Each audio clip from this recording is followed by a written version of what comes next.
Hi నమస్తే, welcome to my channel Vasumati's blogs. ఇవాళ గురువారం, ఇప్పుడే 8:30కి ఎడిటింగ్ స్టార్ట్ చేశాను. ఎందుకంటే గురువారం పొద్దున టిఫిన్ ఉండదు, మా ఆయన ఉపవాసం కనుక. సో టీ పెట్టుకొని తాగేసాం. ఇడ్లీ పిండి బయట పెట్టేసా, కొంచెము పెసరపప్పు నానబెట్టేసాను. పెసరట్టు ఇడ్లీ పిండి కలిపి చేస్తాను. తెలుసో లేదో మీకు, పెసరట్టు ఉట్టి పెసరపప్పుతో పోసుకోకుండా సగం ఇడ్లీ పిండి సగం పెసరపప్పు నానబెట్టి చేసుకుంటే చాలా బాగుంటుంది. ట్రై చేయండి. నేనైతే షార్ట్ వీడియోలో పెట్టాను ఇదివరకు, మళ్ళీ పెడతాను వీలైతే షూట్ చేసుకొని. ఇంకా ఎర్ర పప్పు చేస్తున్నానండి. మా పెద్ద పాపకు బెంగాలీ స్టైల్ పప్పులు, నార్త్ ఇండియన్ స్టైల్ పప్పులు ఇష్టము.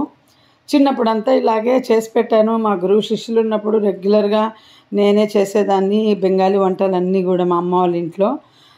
గురువు శిష్యులు నెల రోజులున్నా ఎన్ని రోజులున్నా మొత్తం నాదే అన్నమాట. మధ్యాహ్నం రాత్రి వంట డ్యూటీ అంటే ఇంకా నాదే, అంటే మొత్తము ప్లానింగ్ గురువు శిష్యులది, బట్ హెల్పర్గా మొత్తం అసిస్టెంట్గా అంతా నాదే.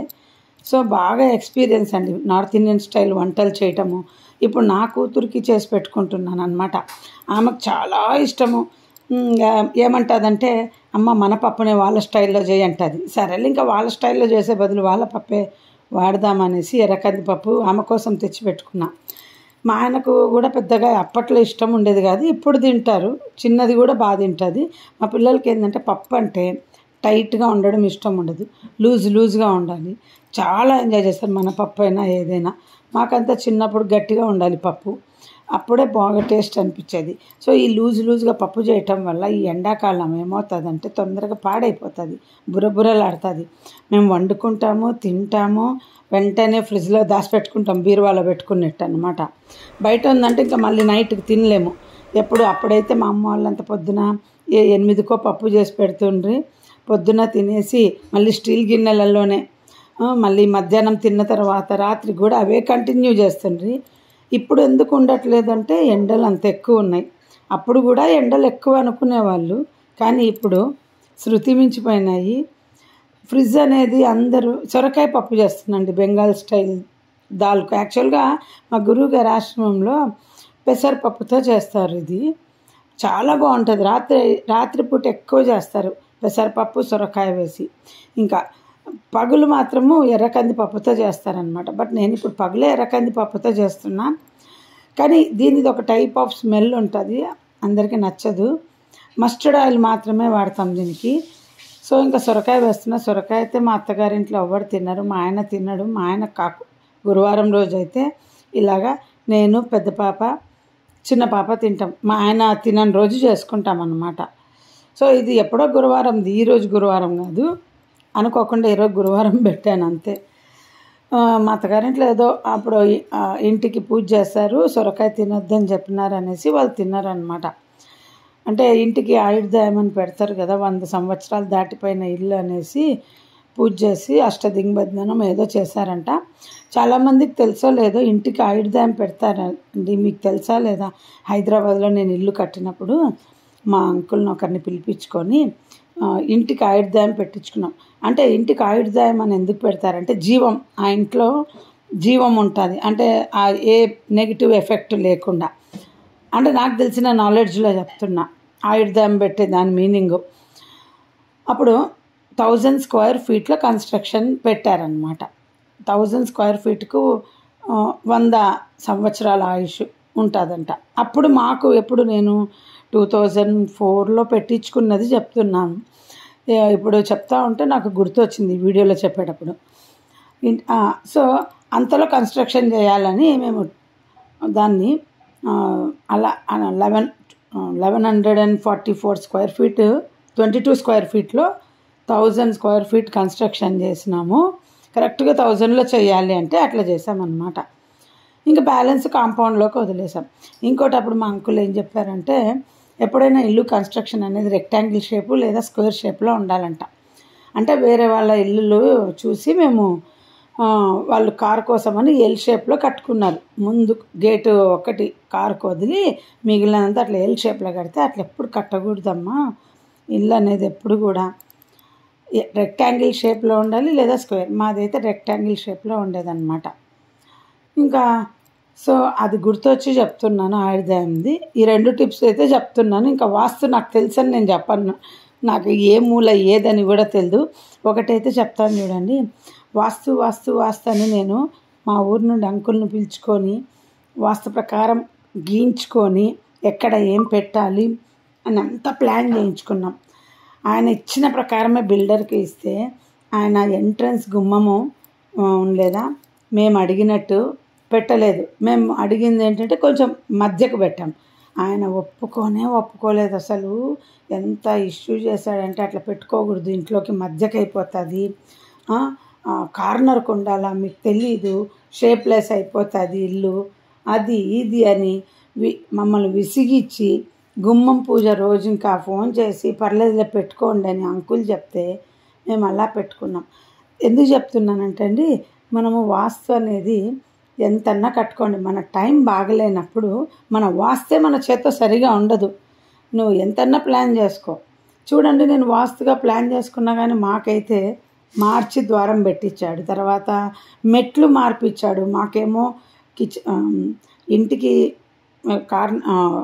ఎంట్రన్స్ వైపు మెట్లు పెడితే ఆయన కాదని గేటుకి ఎంట్రన్స్ వైపు పెట్టించాడు.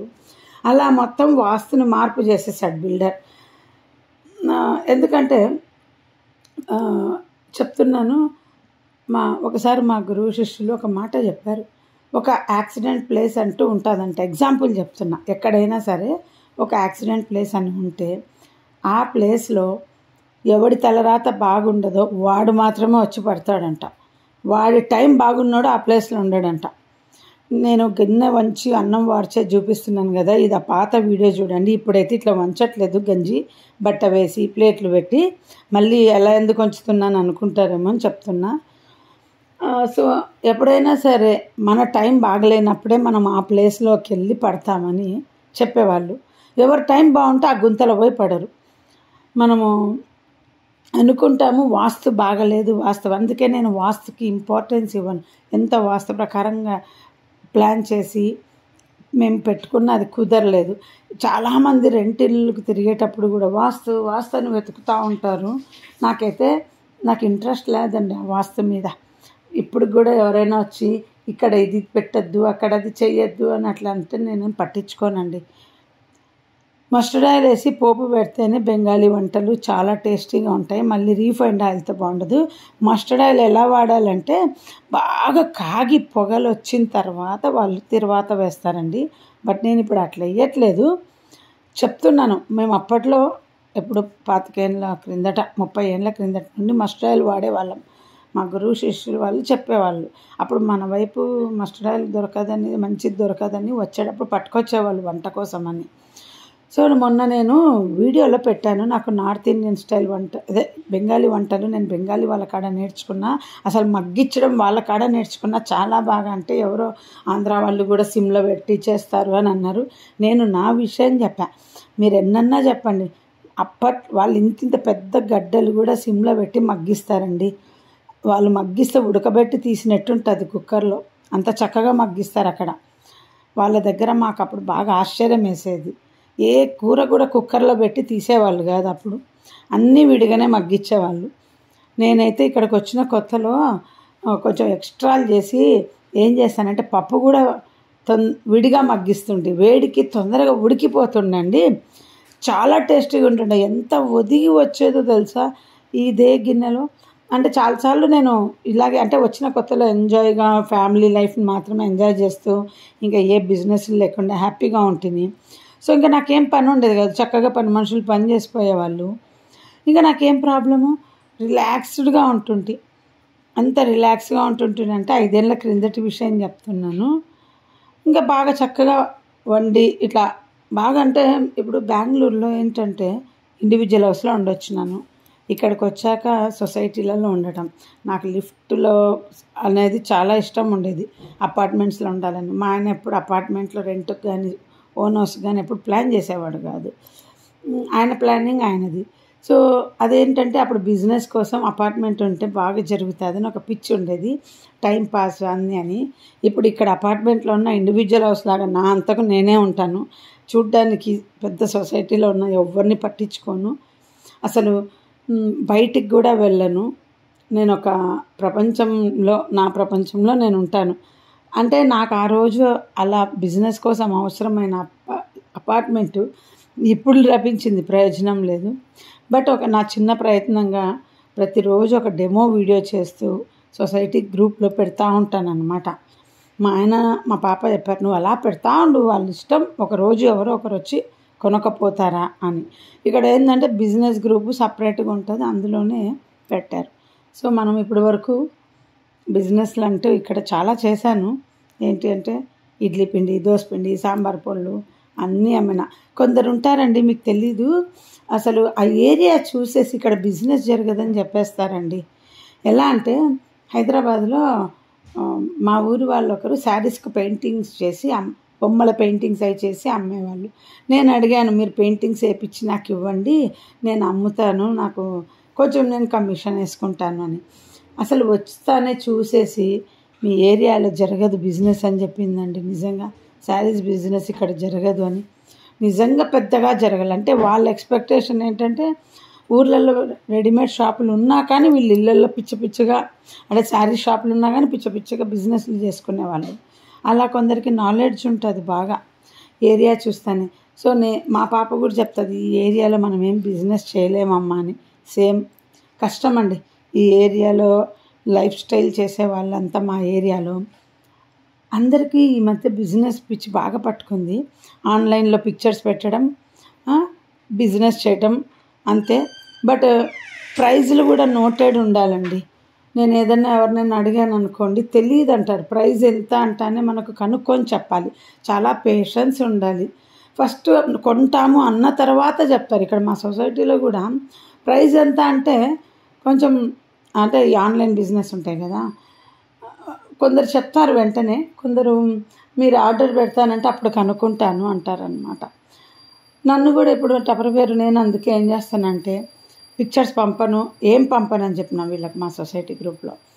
నేను రోజు ఒక వీడియో మీకు ఇలా డెమోలు ఇస్తూ ఉంటా. మీకు ఏ ప్రోడక్ట్ కొనాలని ఉందో, ఫ్రీజర్కు, లంచ్ బాక్స్కు అలా నాకు చెప్పండి, నాకు పిక్చర్ పంపండి, నేను అప్పటికప్పుడు కనుక్కొని ఇస్తాను. రిస్క్ లేని బిజినెస్ ఆన్లైన్ బిజినెస్ అనిపించింది. సో నా పప్పు అయిపోయింది, మీతో ఏదో మాట్లాడేశాను. మా ఆయన గంట మోగిస్తున్నారు చూడండి. గురువారం పూజ పొద్దున టెంకాయ కొట్టి అంతా ఆయన చేసేస్తాను. నేనైతే టీ తాగి చెమటల్లో కూర్చొని 8:30కు ఎడిటింగ్ చేస్తున్నాను. అన్నం అయిపోయింది. ఏఎంసీ గిన్నెలో చూశారు కదా నేను చేయటం ఎలా ఉందో. మా పిల్లలు పప్పు తిని ఎంజాయ్ చేస్తున్నారు చూడండి. ఎంత టేస్టీగా ఉంటుందంటే చాలా బాగుంటుంది. మన పప్పునే మనం ఈ స్టైల్లో చేసుకోవచ్చు. సో ఇంత లూజ్గా పప్పు చేయటం వల్ల దీంట్లో చింతపండు ఉండదు, ఏమీ ఉండదు. పప్పు నిల్వ ఎట్లా ఉంటుంది చెప్పండి, ఒక్క పూటకే చేసుకొని తిని అయిపోగొట్టుకోవాలన్నమాట. ఇలాంటి పప్పులు చేస్తే చింతపండు లేకుండా పప్పు ఏం చేస్తాం అనుకుంటే ట్రై చేయండి, చాలా బాగుంటుంది.